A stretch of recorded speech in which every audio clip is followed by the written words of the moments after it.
2 hommes avec un casier lourd, ça commence à donner l'impression d'une organisation assez tendancieuse, quoi, assez aléatoire et très gênante. C'est une organisation de plus en plus défaillante et chaque jour, on a de nouveaux éléments. Ça fait un peu penser à l'affaire Benalla. Je pense que petit à petit, on assiste à une affaire politique, à une affaire d'État, et qu'il faut lancer une commission d'enquête parlementaire et pas uniquement une commission d'enquête interne. Parce qu'on sait très bien qu'avec une commission d'enquête interne, ça va être les fusibles du plus bas qui vont tomber et pas le fusible le plus haut. On se souvient d'un dicton, je pense que Philippe Guibert se souvient aussi, c'est qu'à l'époque, les ministres disaient responsable mais pas coupable. C'est-à-dire que même si Éric Dupond-Moretti n'est pas coupable directement, il est responsable des actes de son administration en tant que patron de l'administration du ministère de la Justice et donc du coup responsable devant le Parlement sur ce sujet-là. Je pense que normalement, dans un pays normal, Éric Dupond-Moretti aurait déjà dû démissionner. Quand vous allez dans un pays du Nord, des membres du gouvernement démissionnent parce qu'ils ont acheté du Toblerone avec leur carte de service. Vous avez Boris Johnson au Royaume-Uni, qui est quand même une grande démocratie, qui a démissionné non pas en raison de ses résultats politiques, mais en raison du Partygate. Et là, on aurait Éric Dupond-Moretti, auquel petit à petit on s'attend à un dysfonctionnement. Parce qu'en fait, qu'importe que ce soit le ministère, le service d'administration pénitentiaire ou le cabinet du ministre, dans tous les cas, en fait, on arrivera petit à petit à une défaillance de l'organisation de l'administration pénitentiaire et du ministère de la Justice. Et dans n'importe quel pays normal, un ministre aurait dû démissionner pour cela et ça aurait provoqué une crise gouvernementale. Je pense qu'on assiste petit à petit, avec Emmanuel Macron, à une culture de la responsabilité, parce qu'après le fiasco au Stade de France, Gérald Darmanin a eu une promotion. Normalement, il aurait déjà dû tomber pour le fiasco au Stade de France quand un pays comme la France se fait humilier devant 2 milliards de téléspectateurs et quand la France se fait humilier sur une question de prison, le ministre doit tomber. Organisé. Peut-être a-t-il pris la mauvaise décision et peut-être ça n'est pas remonté comme il fallait, mais il n'y a pas d'illégalité dans les faits. Juste un mot, vous aviez dit dans votre exposé qu'il y avait un problème de contrat entre l'administration pénirpénientaire et les organisateurs de l'événement, notamment sur les prisonniers. Dans la convention sur le respect ou non par le directeur du choix des prisonniers. Des détenus. Un non-respect de convention repose du coup sur l'illégalité. Oui, je ne suis pas sûre que ce soit ça qui nécessite la démission on joue sur les mots. En tout cas, il ne s'agit pas d'une agression, de quelque chose qui serait répréhensible pour envoyer... C'est plutôt la façon pour lui à valider ou pas les choses. Ouais, William T. va envoyer le directeur de la prison de Fresnes à Fresnes, carrément, dans la cellule de sa prison. Je pense que ce n'est pas l'administration qui doit payer, je pense que c'est les ministres qui sont responsables et pas les administrations. Sur la responsabilité...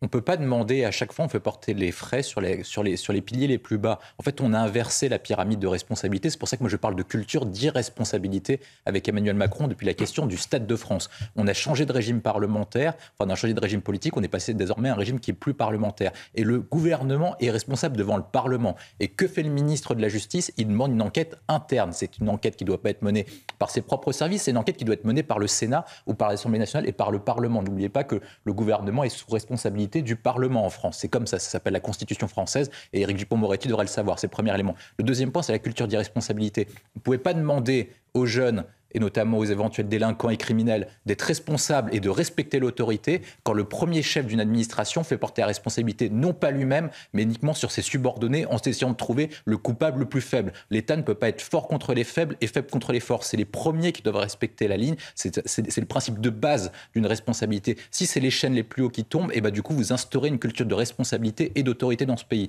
Ensuite, après, je vais arriver sur la logique de M. Couvi, monsieur le syndicaliste. Il a parlé de la question de la politique pénale, c'est-à-dire qu'Éric Dupond-Moretti, en plus d'avoir un scandale qui peut devenir un scandale d'État, a tué la politique répressive du gouvernement menée par Gérald Darmanin depuis l'été. Quelle était la politique de Gérald Darmanin ? Gérald Darmanin dit en gros, il faut augmenter les contrôles, il faut augmenter les contrôles de la police, augmenter les moyens de la police pour arrêter les délinquants et à la fin arriver sur une prison qui est une peine dissuasive. Quand vous avez des images comme ça, est-ce que vous pensez qu'un seul jeune, que quelqu'un éventuellement des quartiers, des territoires perdus de la République ait peur de la prison aujourd'hui ? Vous regardez les commentaires, maintenant vous ne pouvez plus le faire, mais vous regardez les commentaires sur YouTube notamment, que mettaient les jeunes et les types qui étaient en commentaire dessus, ils disaient même plus besoin d'aller au centre de loisirs, il suffit d'aller à la prison de Fresnes en fait pour profiter d'un bon moment. Et donc vous avez cassé toute la logique du gouvernement, c'est-à-dire qu'Éric Dupond-Moretti doit démissionner pour rompre la spirale d'Emmanuel Macron sur la culture d'irresponsabilité, il doit démissionner parce qu'il a tué la politique du gouvernement, le peu de politique qu'ils avaient, qui commence à construire de façon cohérente. Et donc, du coup, il devient un problème qui est politique, il devient un problème qui est en matière de police et une matière qui est pénale. Il vient de tout détruire en moins de 2 jours. Et puis, à chaque fois, il essaie de trouver quelqu'un de nouveau responsable et tous les jours, on va avoir une nouvelle affaire, un nouvel élément qui va sortir. Philippe vit là-bas. Bien sûr. Et puis, on ne peut pas dire que c'est une députée extrémiste ou quoi que ce soit, ou autre qualificatif pour disqualifier le débat d'idées. Moi, je pense et je maintiens, Mayotte est à l'avant-garde de ce qui peut arriver à la France dans les années et décennies à venir. C'est-à-dire que si Gérald Darmanin n'arrive pas à travers une phase test, de résoudre les problèmes à Mayotte, on subira les mêmes problèmes en France sur le territoire métropolitain. Ce qui s'est passé à Mayotte... Il n'y a pas encore d'enfants de 11 ans qui se baladent avec des machettes et des hordes de chiens en métropole. Non, pas encore, mais vous avez des cas de délinquance très importants de mineurs isolés. Donc ça arrive, ça existe déjà sur le territoire métropolitain. Et puis ce qu'a dit madame, c'est que ça arrivait en 10 ans. Donc aujourd'hui, il faut voir si dans 10 ans ou dans 15 ans, on ne peut pas avoir les mêmes problèmes sur le territoire métropolitain. Ce qui se joue à Mayotte, et la députée l'a très bien rappelé, c'est comment on fait pour résoudre efficacement les problèmes. Je pense que Gérald Darmanin va répondre en partie sur les problèmes qui vont arriver après. C'est-à-dire qu'en stoppant les flux migratoires, on empêche l'arrivée de délinquants ou de criminels potentiels. Il ne faut pas dire que tous les étrangers sont des délinquants et des criminels, mais il limite l'arrivée supplémentaire de délinquants et de criminels. Ensuite, une fois que vous avez résolu ça à travers une modification du droit du sol, et donc du coup vous rendez l'accès au territoire de Mayotte beaucoup moins attractif pour les étrangers, les immigrés potentiels. Vous résolvez les problèmes internes à Mayotte. Ça veut dire que ça repose sur 2 piliers. La reprise en main du territoire public et donc du coup le centre de redressement fait partie de ces solutions parce qu'à partir du moment où vous avez des mineurs isolés, vous n'allez pas les expulser et donc du coup il faut faire en sorte qu'à leur majorité, ils soient insérables dans la société. Comment on fait pour rendre des personnes qui se baladent avec des machettes réinsérables dans la société si ce n'est par la voie la plus forte et donc par la voie quasiment d'une sorte de service national ou ce qu'on avait connu avec le service national. Moi, je suis pour et je trouve que c'est une bonne idée. Pour remettre l'ordre et l'autorité, il faut que ce soit par les personnes qui l'incarnent le plus et les militaires l'incarnent le mieux. Ensuite, après, vous résolvez les territoires en limitant les flux, notamment la question des aides sociales, pour remettre de l'argent supplémentaire, pour redonner de l'argent public et des services publics aux habitants de Mayotte. Et petit à petit, vous arrivez à résoudre les problèmes. Mais le plan de Darmanin se fait en plusieurs étapes et moi, je pense qu'il va dans le bon sens. Et éventuellement, le fast test de Mayotte, c'est pour ça que je dis que ça peut arriver plus tard en France, c'est que toutes les questions liées sur l'immigration, sur les sécurités, est-ce que Gérald Darmanin ne pourra pas dire, en résolvant la situation à Mayotte avec ces méthodes, on pourra apporter les mêmes méthodes sur le territoire métropolitain pour les importer parce que ce sont les meilleures. Petit mot de conclusion de les dégâts qui ont été causés ces dernières décennies. Le problème que nous rencontrons dans l'éducation est le même que celui dans la police, auprès des sapeurs-pompiers et auprès de différents corps de métier du service public. Il y a 2 sujets. Il y a des questions qui sont matérielles et des questions qui sont immatérielles. Matérielles, on parle souvent des questions des salaires, des conditions de travail.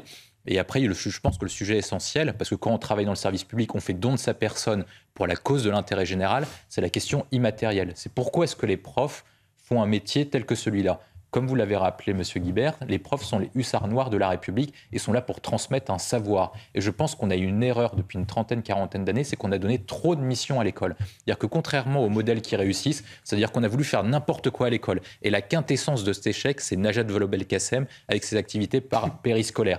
En fait, on a voulu tout donner à l'école. Il faut qu'ils forment au métier professionnel. Il faut en même temps assurer le service d'éducation, le service d'instruction. Il faut enseigner je ne sais pas combien de langues et faire je ne sais pas combien de métiers. Préparer à la vie professionnelle, préparer à la vie d'entreprise. C'est n'importe quoi. Il faut revenir aux fondamentaux pour que les profs se sentent à l'aise. Et ça repose sur plusieurs piliers. Réinstaurer l'autorité du professeur à l'école, parce que on doit séparer l'éducation qui repose sur les familles et l'instruction qui repose sur les professeurs. Les professeurs sont là pour transmettre un savoir. Ils ont une mission de transmission. Les fondamentaux tout d'abord, et ensuite après remettre le paquet dessus. Et pour remettre ce paquet dessus, comme on sait que ça prendra des années, je pense qu'il faudra augmenter le temps de travail des professeurs et en contrepartie de cette augmentation du temps de travail, il faudra augmenter leur salaire et voire payer les cours d'heures supplémentaires et d'aide au soutien scolaire. Éventuellement, ça leur permettra d'avoir plus de pouvoir d'achat, redonner du sens à leur engagement. Moi, je pense que je m'en suis sorti notamment parce que des professeurs m'avaient aidé, m'avaient donné des conseils d'orientation. Mes parents sont immigrés, ils font des métiers qui sont manuels, ils connaissaient rien au sujet scolaire français et j'avais des professeurs auxquels ils donnaient de leur temps personnel pour prendre du temps avec les élèves pour le faire. Et je pense que tant qu'on ne reviendra pas à ce sujet-là, qui est la question de la transmission du savoir, la question de l'orientation, eh ben, on redonnera ce lettre de noblesse au métier de professeur, qui est un des plus beaux métiers du monde. Et le sujet essentiel, contrairement à ce que tout le monde dit, c'est que nous, on a beaucoup travaillé sur la question de l'avènement et du déclin des empires. Un empire naît et déclin avec la question de l'éducation. Et il faut s'inspirer notamment de ce qu'ont fait les pays est-asiatiques comme Singapour, qui trustent le classement. Je pense qu'on doit rompre avec le pédagogisme et le nivellement par le bas pour remettre en place la méritocratie et le goût de l'effort. Et on résoudra une grande partie des problèmes que nous rencontrons sur les refus d'obtempérer, sur les questions des territoires perdus de la République. C'est le sujet essentiel du 21e. Oui, je trouve qu'Emmanuel Macron, pour la première fois, depuis la commémoration à Borne-les-Mimosas, tient un discours qui est courageux et qui est clair. Pourquoi est-ce qu'il est courageux et il est clair ? C'est qu'en raison des effets causés par la guerre en Ukraine, on a des effets très importants sur la question de la crise énergétique et l'inflation. Et donc, du coup, il faut remettre du sens, en fait, sur les sacrifices faits aux Français. Moi, j'invite les personnes à lire notamment le livre « L'étrange défaite » de Marc Bloch, auquel on explique exactement le choix auquel est confronté Emmanuel Macron, qui était le même que celui de Daladier dans les années 30. Il y a beaucoup de personnes qui sont dans un esprit munichois, qui pensent qu'il faut abandonner l'Ukraine, comme il fallait abandonner à l'époque la République tchèque, notamment pour préserver la paix et ne pas payer les prix de la guerre. Et je pense que c'est essentiel qu'Emmanuel Macron, il a pris un peu de retard parce qu'il était en élection présidentielle, mais comme Boris Johnson au Royaume-Uni et comme dirigeant, instaure et restaure la commémoration et notamment la perspective de ce que c'est qu'un conflit, parce qu'on assiste à un retour tragique de l'histoire.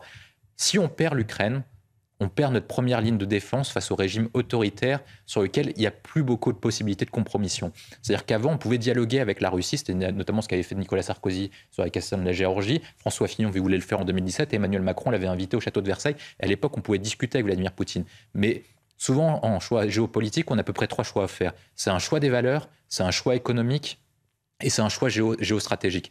Le choix des valeurs et le choix géostratégique, c'est de soutenir l'Ukraine jusqu'au bout, même si le choix économique, c'est de soutenir la Russie. Et je pense qu'il faut privilégier la géostratégie et les valeurs en soutenant l'Ukraine, même si on doit payer le prix et on doit rompre notamment avec cette doctrine qui était celle de l'étrange défaite. Et Emmanuel Macron, ça lui coûtera cher électoralement, ça lui coûtera cher très politiquement, mais je pense qu'il a fait un bon choix historiquement. Très bien,